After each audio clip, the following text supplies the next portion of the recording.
بغیر معرفت کے قرآن کھولے آیتیں اپنے ہی اندر چھپ جاتی ہیں، پھر وہ ان چھپی ہوئی آیتوں کو ڈھونڈتا ڈھونڈتا آنکھوں کی بینائی دے بیٹھتا ہے۔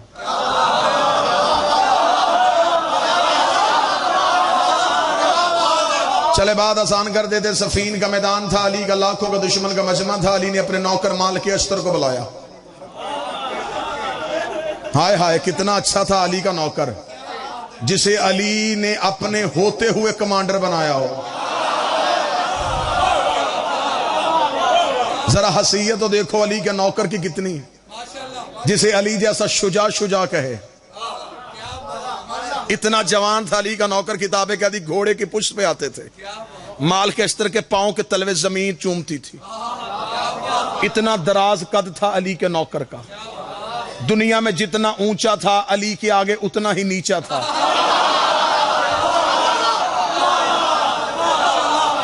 زمانے میں جتنا سر اٹھا کے چلتا تھا علی کے قدموں میں اتنا ہی سر جھکا کے چلتا تھا۔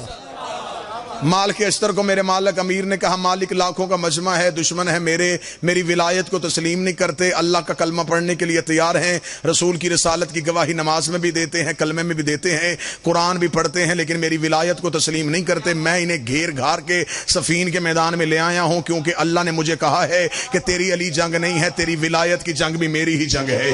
جس نے تجھے چھوڑ دیا ہے پھر مجھے اللہ کو بھی چھوڑ دیا ہے، لہٰذا میں علی اپنی ولایت کے لیے لڑنے نہیں آیا، اللہ کی توحید کے لیے آیا ہوں، نبی کی رسالت کے لیے آیا ہوں، کیونکہ جو میری ولایت کو تسلیم نہیں کرتا، نہ اللہ اپنی گواہی قبول کرتا ہے، نہ نبی اپنی گواہی قبول کرتا ہے۔ مال کے اشتر میں تجھے بھیجنا چاہتا ہوں، تو میرا نوکر ہے، ان لاکھوں کے مجمع میں سامنے جا۔ مال کے اشتر گھوڑے کی زین پہ بیٹھے، علی کے قدموں کو چوما، اپنی تلوار کو نکالا، مال کے اشتر نے اپنے گھوڑے کو دوڑایا، مال کے اشتر کو آتے دیکھا، علی کے دشمنوں پہ علی کے نوکر کو رو پڑا، انہوں نے تلواریں جلدی جلدی نیام میں رکھی، ہاتھوں میں قرآن اٹھا کے پڑھنا شروع کر دیا۔ مال کے اشتر نے قرآن کی تلاوت کرتے دیکھا، تلوار کو نیام میں واپس رکھا، مال کے اشتر نے اپنا گھوڑا واپس کیا، علی کے خیمے کی پشت کے پچھلی جانب سے مال کے اشتر کا گھوڑا چلا۔ علی نے مسلح پہ بیٹھے ہوئے خیمے سے کہا، مالک حملہ کیوں نہیں کر کیا؟ مالک نے کہا، مولا کرنے تو حملہ گیا تھا، وہ قرآن پڑھ رہے تھے میں واپس آ گیا، وہ قرآن کی تلاوت کر رہے تھے میں واپس آ گیا۔ علی گھوڑے کی بجلی کسی تیزی سے گھوڑے کی پشت میں آئے، علی نے اپنے گھوڑے کو ہوا کی پشت میں دوڑایا، علی نے سلفکار کو ہوا میں لہرایا۔ مال کے اشتر نے کہا، مولا آپ کہاں جا رہے؟ فرمایا، ان پہ حملہ کرنے جا رہا ہوں۔ مولا حملہ تو میں بھی کر سکتا تھا، مولا وہ قرآن پڑھ رہے ہیں۔ علی نے بھاگتے گھوڑے کے زین پہ کہا، قسم اس خدا کے جس نے علی کو ولایت دی ہے، قرآن ان کے حلقوں میں پھنسا ہوا ہے، قرآن ان کی گردنوں میں اٹکا ہوا ہے۔ اس کا مولا ایسے قاری بھی ہوتے ہیں جو پڑھے قرآن اور قرآن حلق میں رک جائے۔ کیا تو نے میرے نبی کی حدیث نہیں سنی؟ القرآن مع علی و علی مع القرآن، قرآن علی کے ساتھ ہے، علی قرآن کے ساتھ ہے۔ قیامت تک جب بھی کوئی قاری قرآن پڑھے گا، قرآن حلق میں رک کے دیکھے گا، اگر دل میں علی ہوا تو اتر جائے گا، ورنہ حال ہے۔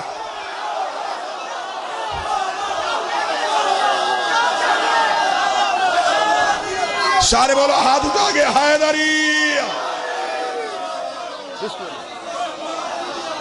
یہ وعدہ ہے قرآن کا۔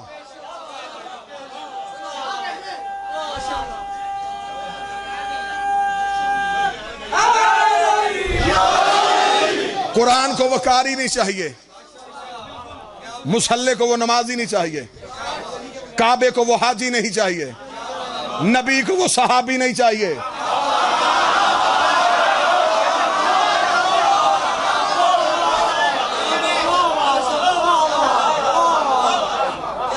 اس مجمع کو کوئی ذاکر نہیں چاہیے، منبر کو وہ مولوی نہیں چاہیے، شریف ماں کو وہ بچہ نہیں چاہیے۔ علی کے بغیر نقصان سب ہی کا ہوتا ہے۔ کسی کو یہاں سمجھ لگے گی، کسی کو قبر میں لگے گی۔ علی چھوڑنے سے جاتا کیا ہے؟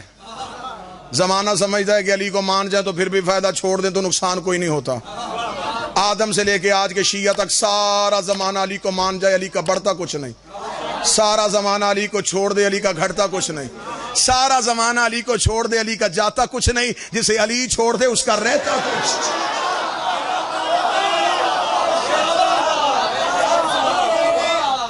بس آج مالک کی رات ہے، مولا کے ساتھ